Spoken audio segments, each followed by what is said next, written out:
Well, thank you. The kids play well. My hat goes off to them. You know, we had a real good year. We struggled earlier, but like I told everybody, we had a freshman, couple of sophomores starting, so we was young. We took some losses early in the season, but like I told them, all of them had to grow up on the job. I pretty much threw all out into the fire. We took some tough losses earlier in the season, but we didn't give up. We kept fighting, played hard. Basketball is about adjustments, perseverance, and not giving up.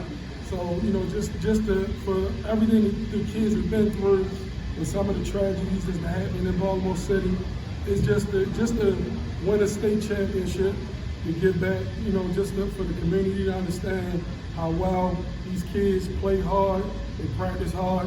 One of the things I'm really impressed about my kids is out of my 15 kids, 13 of them got a 3.0 GPA or higher.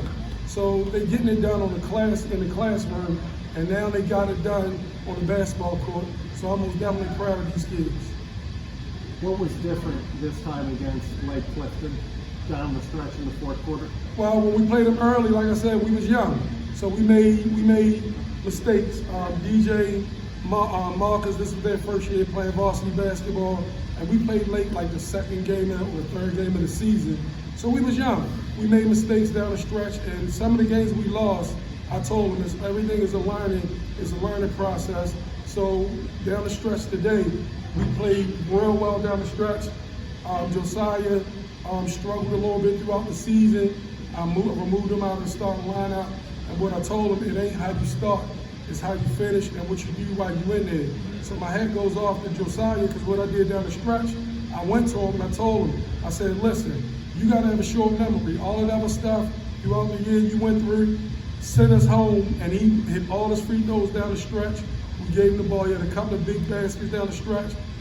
DJ did a good job of keeping us in the game. Marcus struggled early because he got 2 quick fouls. But the defensive effort and for them to come out is a collective win for all the kids. And I'm just happy for all of my guys, and they finally can call themselves state champions. Josiah, just not as much as about today's game and what you did down the stretch. Talk about the journey, because I remember talking to Coach Dantzler.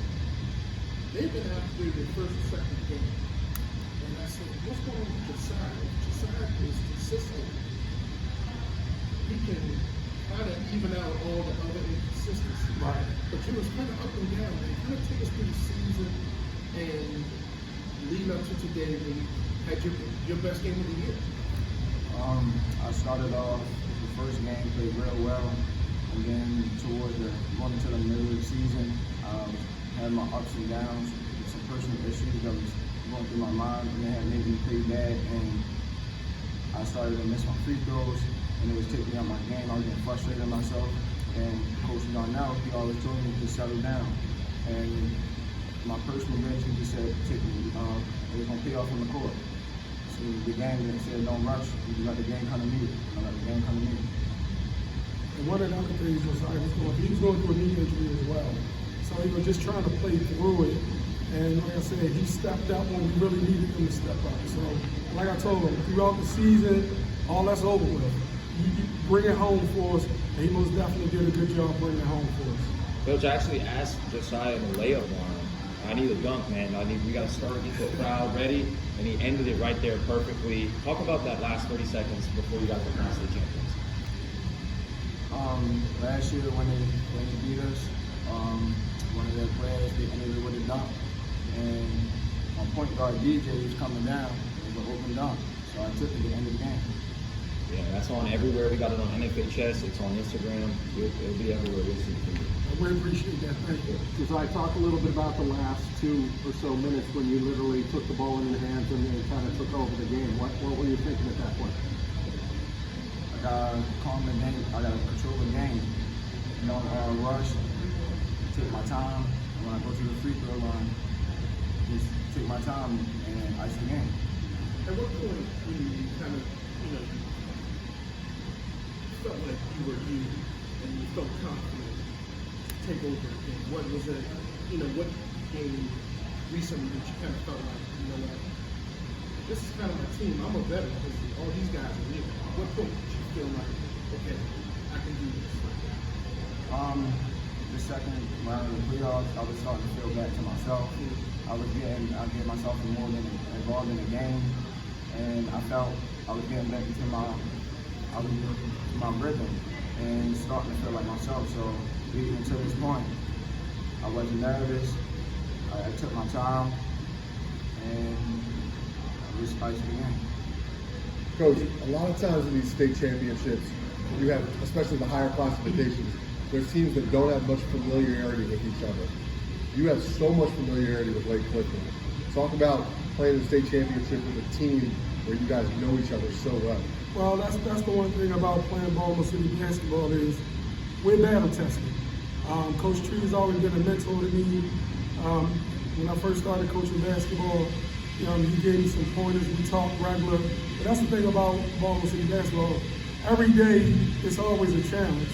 And just coming out playing against Lake Clifton and Powley and Dunbar and playing them guys every day, it mentally prepares you for once you get to the States. So you already battle tested.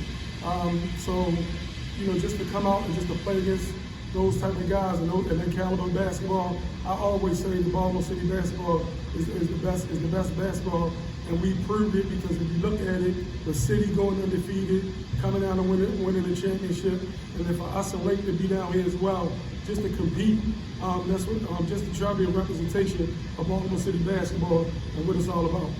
Junior, experience, talk about experience playing with father and coach, the differences, similarities.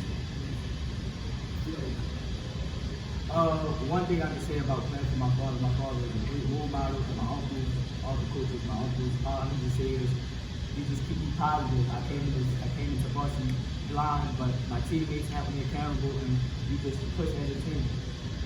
Talk about Josiah's performance because he took over the game down the stretch. Josiah's performance, I let Josiah know that he just got to have a short memory. Like my father said, even though you might not have the best season, he came down through cuts, so none of that stuff matters when he did pass. It's about right now, it's about the future. Coach Dax, I know you got 4 of these now. I know this was the sweetest. Lake Clifton's had y'all number the last 4 seasons before COVID dropped. It's how I feel with these. Man, it's a relief. It's a relief. And the one thing about it is we're young. Like I said, I have one senior on the team, which is Chris. And like I said, it just feels good just to finally get a win. We came down here last year. We unfortunately, lost the game. But this year, putting the ball in the hands of a sophomore, my son, and the thing about it, I'm hard on him, and I'm amazed at some of the things he do. Because some of the things he do, I expect him to do because I've been coaching him and raising him, since he was a baby. Since I put a basketball in his hand when he wasn't even tall enough to even dribble the basketball. So I'm proud of these guys. And Marcus, just to come in, like I said, first year, sophomore, he had a big bullseye on his back. He came in on the defensive end just to come in and finish the play, rebounding well. It's all the little things that it takes to win. But to answer the question, to finally beat Lake Clifton, I never want to lose a game, but if I have to lose a game, it's to Lake Clifton. They've been beating us, but this time we turned the switch and we end up coming home with the trophy, and that's what it's all about. What did it mean to get the trophy from Tree, kind of passing the torch a little bit? Begrudgingly, because I know that when that city schedule comes out, I know that game is going to be certain. Listen, it's special. Like I said, Coach Tree and I, he's a former Dunbar player, I'm a former Dunbar player. Our history of just being coaches and just being a part of Baltimore City basketball, he most definitely has been a role model to all of us. And he and I talk about things at times, so it meant a lot just for him, and just for Tree to give me to hand me the trophy, just to solidify that we are the state champions, and that's what it's all about. Thank you guys.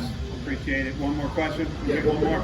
Yeah, Darnell, just talk about building on this because you guys, everything was out. you guys should be one of the best teams in the area next year. You killing me, guys. Killing me. Listen, I'm not even worried about next year right now. What I want to do, I want to get these kids, get these student athletes, these young, intelligent student athletes back to Edmondson. Like I said, this is a big win for the school, the community. Like I said, for all the adversity and all the negative publicity that Baltimore City gets, this is one of the true good stories. And like I said, I'm more impressed and more happy to say that we got student athletes, all these guys that on the table with me as a 3.0, and that's what I'm more proud about. Thank you guys. Well done. Great job.